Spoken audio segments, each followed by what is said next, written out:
People are sick and tired of their subscriptions. That's pretty interesting. Oh, it's behind a subscription. Oh, sweet, sweet poetry. What started out as a group of Brits in Oxford wanted to keep up with the local news turned to a couple of fellows delivering lactose water, which turned to Netflix, which turned into a business model that made every MBA change their pants.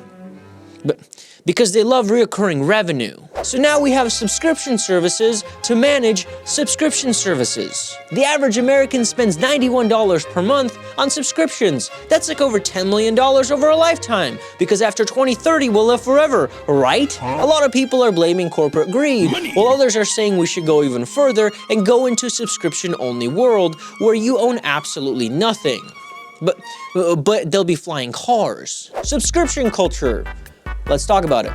Subscription is a broad term. In this video, I'm not talking about subscriptions that give you a physical thing, like meal kit deliveries, where you pay the mailman to punt food at your front door for twice the cost. Or luxury ice club that delivers frozen water for $275. Or manly mystery boxes that make the little testosterone I have in me go wild because I'm a man and I love hatchets. Anyway, I'm more talking about subscriptions that provide a service, like paying for Twitter Premium that gives you the ability to do what every other platform offers for free, or paying $45 a year just so you can open your garage door from your car, or paying for Walmart Plus, which gives you amazing discounts. Wait, no, never mind, you just get to use the fancy self-checkout. And you get a free Whopper every 3 months. From a business perspective, the subscription model makes perfect sense. Predictable and recurring revenue, scalability, increased customer retention, and you get to make money when people forget to cancel their subscriptions because you make it way too f***ing hard. Or just charge a big-ass cancellation fee. It's not you, honey, it's just business. Okay, I get it, but they're making like the most scummy subscriptions they could think of. Like basically making your workout equipment a brick unless you pay for a monthly subscription that you highly recommend. Or requiring a subscription to access all the features on a sewing machine. Or buying an airbag vest, then having to pay a monthly subscription for it to work. What? Literally pay to live. Oh, your credit card got declined? Well, good night. Subscription services require continuous support, maintenance, cloud infrastructure, cellular connection, and ideally they improve over time with software updates. And officer, all of this ain't cheap. People think the subscription model is just a greedy way for corporations to squeeze more money out of you. But the fees are justified in the services. For example, automakers like Toyota require a monthly subscription to give you the ability to remote start your car from their app. This requires the car to have a cellular connection, which is a continuous cost. But is it a $10 per month continuous cost? I don't know. Maybe automakers can't afford to just eat up these costs. Except that's not true. Nope. They can, and some do. For example, Ford and Tesla offer all these features for free.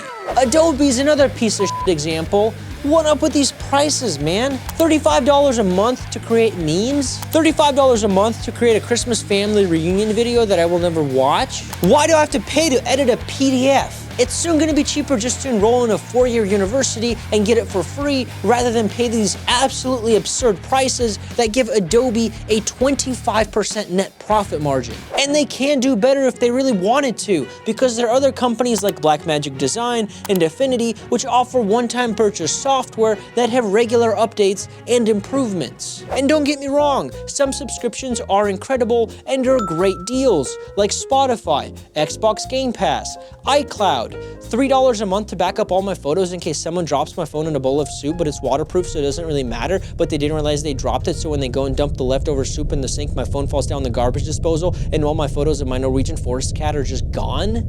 Yeah, sign me up. That being said, some subscriptions are charging way too much. Grammarly, your free service is good, but $30 for what ChatGPT can do for free?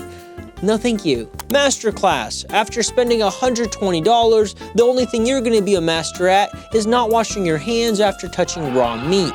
McGraw Connect. Yeah, I know you just paid thousands of dollars for tuition and fees, but you're gonna have to get a subscription just so you can do your homework. But then there are, of course, dumbass subscriptions that should be free. Like that time BMW said we're gonna charge you $18 a month to keep your cheeks warm. And then a few months later, we're like, just kidding. Simply Safe, you've become an absolute.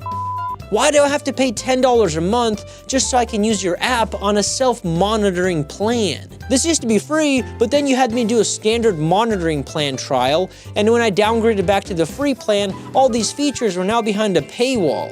Also, when I called to downgrade, I had to fight for my life. They tried to use every sales trick in the book to prevent me from canceling. Everything from, you know it's only $1 per day, all the way to, how much do you love your family? Which brings me to my next point. Subscriptions have become way too hard to cancel. Planet Fitness is a perfect example here. You can't cancel online, you have to go in person and give them a handcrafted letter that was notarized by King Charles III himself. I'm exaggerating here because it should not be this hard to cancel a subscription. After thousands of complaints and multiple lawsuits about how hard the cancellation process can be, the FTC finally did something, requiring all companies to make cancellations just as easy as signing up. FTC, where have you been, man? Some people spend weeks pondering the question, what if everything was a subscription? Well, in 2016, the World Economic Forum, otherwise known as WEF, wrote an essay talking about a city where everyone owns nothing and everyone is happy. Well, not as happy as the billionaires that run that fictional world, but still doing fine. It got a lot of hate because it was sort of extreme and a little far-fetched. Here's some out-of-context quotes from the essay. On paper, a world where no one owns anything kinda makes sense. I mean, a lot of people nowadays don't own a lot. They rent a house, they lease a car, they lease a phone, they rent furniture, outdoor equipment, appliances, clothes. But on the other hand, there's a psychological oomph to owning stuff. This paper says ownership supports emergence, development, and expression of personhood, and a future with no individual ownership is therefore not a happy one.